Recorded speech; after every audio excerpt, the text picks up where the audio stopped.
So you probably have heard me say this time and time again, particularly with Irish politicians nowadays compared to years ago. Let's be fair, our politicians are people in the Dáil, and the majority of people in the Dáil and the Shannon. Not all, but probably nearly 90%, 95%, which is nearly all, which you could nearly say. Along with our councillors, etc., are pretty much our puppets, let's be fair. The councillors are puppets of the people in Dublin, and the people in Dublin are puppets of Brussels and Davos, etc., etc. They have not really any real power. We hear it all the time from our government. Oh, it doesn't comply to European law, etc. Oh, we have to go to Brussels and ask them. And even if we look at the moment, half of the laws that are coming into this country into force, into Irish law, into the Irish society, are coming from Brussels. Imagine telling the people in 1916, in the War of Independence too, the whole idea of establishing the forced Dáil was under British occupation and it was declared illegal by the British, etc. And half of the people that was elected to the forced Dáil were in English jails, working in English jails, and facing execution in some cases, and some of them were executed by the British for treason, etc. Because obviously it was still a British colony, etc. But let's put it this way nowadays: it's a different empire now that governs us. It's the European Union, etc.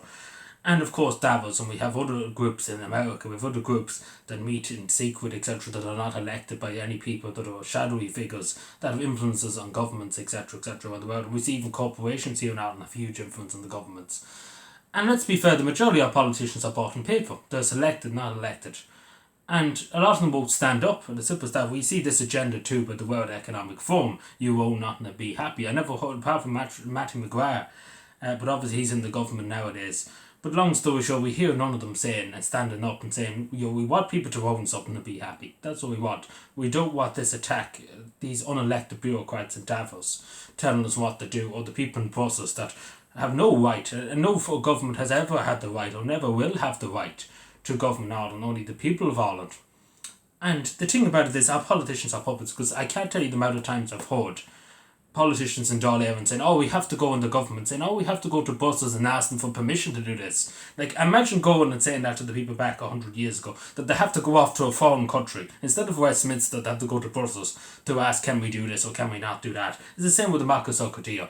We're basically been told by Brussels what to do in our own country, in our own sovereign country. Brussels didn't fight. I didn't remember Belgium or any Brussels officials in the 1916 riots. I didn't see any of them. I didn't see them during the War of Independence. Funny enough, I never seen anybody. It was up to the Irish people to fight for their own independence and for their own sovereignty and freedom. I never seen one from Brussels. None of them were willing to go out and fight for Ireland's independence. None of them were willing. Same today. They would sell Ireland down the river. As we speak now, they send us down the river as much as they can. But this is the thing, our politicians are pretty much puppets, let's be fair. And none of them are willing to admit, because let's be fair, we all know the problems in Irish society in terms of housing, etc.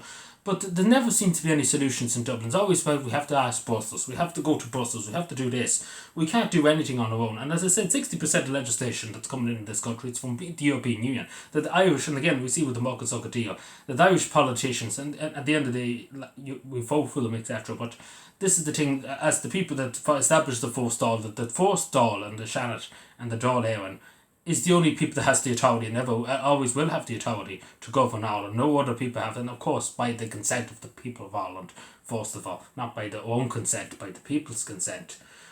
And that's all gone out the window basically nowadays. But what I'm trying to say is our politicians are pretty much puppets. They're afraid to question it about the World Economic Forum. We see even Brussels and stuff like that, the influence that Brussels and stuff has in our country is unbelievable.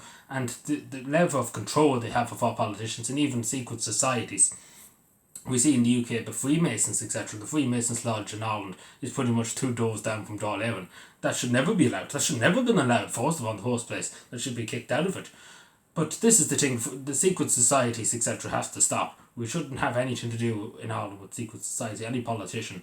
And we see with the World Economic Forum meeting this week, they're in with it too, let's be fair. But there's not one of them willing to stand up and say Ireland deserves its sovereignty. The Irish people are the designers of their own destiny. No other country has the right and never will have the right to tell Ireland what to do and how to do it and when to do it. And that's as simple as that. And again, our politicians have to grow a bit of balls and stand up for their country, not for themselves, not for their back pocket. To hell with your back pocket and to hell with your money. At the end of the day, if you're a politician, a council, whatever you are, you have a duty, you have a duty to yourself and to your country to serve your country before anything else, and not to be anybody's puppet. Simple as that. And I'm sick and tired of seeing politicians that are bought and paid for by private companies, private entities too. Not to mention the vulture funds, etc. Bought and paid for. We wonder why there's a housing crisis because they're making money from it. But this is the thing, they're puppets of everybody, pretty much. But not the Irish. They should be puppets of the Irish people because the Irish people are the masters. They might say, oh, the politicians think that they have the authority, the government over the people of Ireland. They don't. The people of Ireland are their overseers, pretty much are the authority. They'll give them the consent to govern the country. It's not the other way around where the government has the consent to govern, to oppress the people and tell the people what to do. It's the people who gives the government the right to govern the country. But it's gone arseways nowadays. But what I'm trying to say is our politicians need to grow a bit of balls, and we need to start getting people who has balls and has backbone that can stand up to this, because this country's gone to hell. And let's be fair, let's call it what it is. Because we have weak politicians who are bought and paid for, who won't touch things that is considered offensive, that is considered a fighting for them.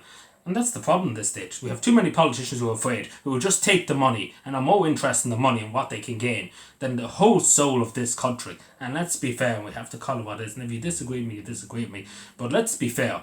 No government who ever will and never shall have the right in this country, on this island, to tell us what to do. And the same with Brussels, never will and never shall have the right to tell us what to do. And again, we don't have to listen to them. We can stand up for ourselves. We fought 800 years for our freedom, just to say. And we would damn not listen to any country tell us what to do. We had enough of it with the British. We have enough of it our past. Give us a future to look forward to. Barry, let me know what you think. Subscribe for more, and bye.